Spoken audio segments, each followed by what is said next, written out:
बांद्रा एक इंपॉर्टेंट खबर आ रही है कि बांद्रा पुलिस में, अभी मैं किसी का देख रहा था, मैं सचिन का ही बल्कि, तो उन्होंने एक रिपोर्ट किया कि बांद्रा पुलिस में, पुलिस स्टेशन में जो एक एफआईआर दर्ज है जिसमें कि रिया चक्रवर्ती जाके ये कहती है कि इस केस को कैसे वापस लिया जाए या उसका उसका वो कुछ प्ली कर रही है, उसमें वो स्वीकार कर रही है कि सुशांत के पेरेंट्स ने, उनके फादर ने या उनकी बहन ने ये किया है, दरखास्त किया है सरकार से कि हमारे बेटे की हत्या हुई है और 302 के तहत इसकी जांच की जाए।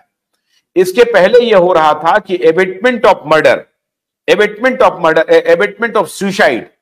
सुसाइड का केस जो है वो लगाया जाए। लेकिन इस बात से तो पुष्टि साफ हो जाती है कि सुशांत के पेरेंट ने या उनके रिश्तेदार ने साफ साफ कहा था कि सुशांत की हत्या हुई है और इसी एंगल से इस केस की तहकीकात, जांच होनी चाहिए। नहीं ठीक है। अरे देखिए, पहले तो छोड़ दीजिए, बाद में उन्होंने कहा है ना आदित्य ठाकरे का नार्को टेस्ट कीजिए। हमने कहा है रिया का, आदित्य का, सूरज पांचोली, डिनो मोरिया, इनका नार्को टेस्ट कीजिए।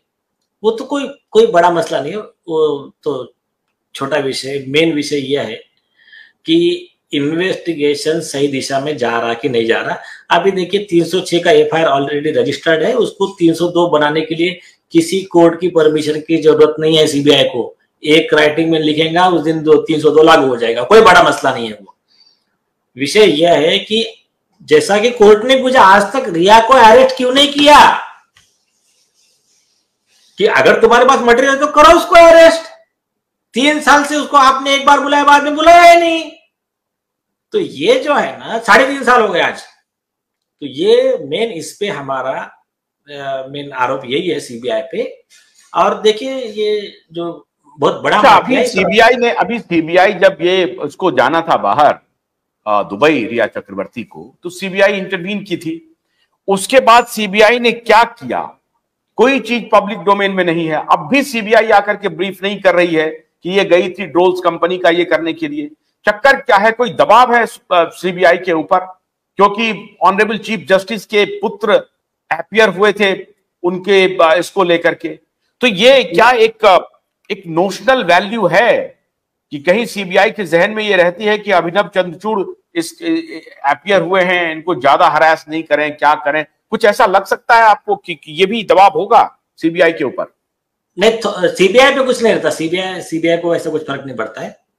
हाँ, कुछ कमजोर जज रहे तो उनके ऊपर हो सकता है, या तो जो जिनको उनसे आशा है कि हाँ मेरा कुछ काम रुका हुआ है चंद्रचूड़ के पास में, तो सीबीआई मुझे मदद करेगा, तो ऐसा वो हो सकता है। बाकी दूसरे का नहीं है, क्योंकि पहले जस्टिस गडकरी साहब ने फटकार लगा दी थी अभिनव चंद्रचूड़ को, तो उन्होंने मना कर दिया था इंटरव्यू। सीबीआई ने तो कहा था ना कि इनको कोई इनविटेशन नहीं मिला है और ये फर्जी इनविटेशन पर गई हैं। अब वो जाकर के क्यों नहीं कह रही है चलिए वहां से घूम के आ गई? सुनिए, तो वो क्या नल एंड वॉइड हो गया क्या? वो जो स्टैंड था सीबीआई का, वो सीबीआई का स्टैंड नल एंड वॉइड हो गया? कोर्ट ने नहीं माना उनको? सुनिए, हमने राइटिंग में दे दिया है, वो कॉपी आपको भी दिया हुआ है। सीबीआई ने खुद एफिडेविट पे कहा और कोर्ट ने ऑर्डर में भी लिखा कि ये झूठा जो इसने प्रोक्योर किया है, जो ईमेल है ना, उसने खुद ने मैनेज करके बनवा के लिया है झूठा। तो इसका ये बनाने के पीछे कौन कौन लोग हैं, उनके खिलाफ, हम सबके खिलाफ कार्रवाई करेंगे। अभी आगे क्या कार्रवाई हुई मुझे पता नहीं है। 26 दिसंबर 2023 का उनका एफिडेविट है। उसके बाद में वो जाकर भी आ गई, सीबीआई ऑफिस को रिपोर्ट भी किया। अभी इंडिया में है उसका हियरिंग, अभी और एक डेट मिला है उसमें।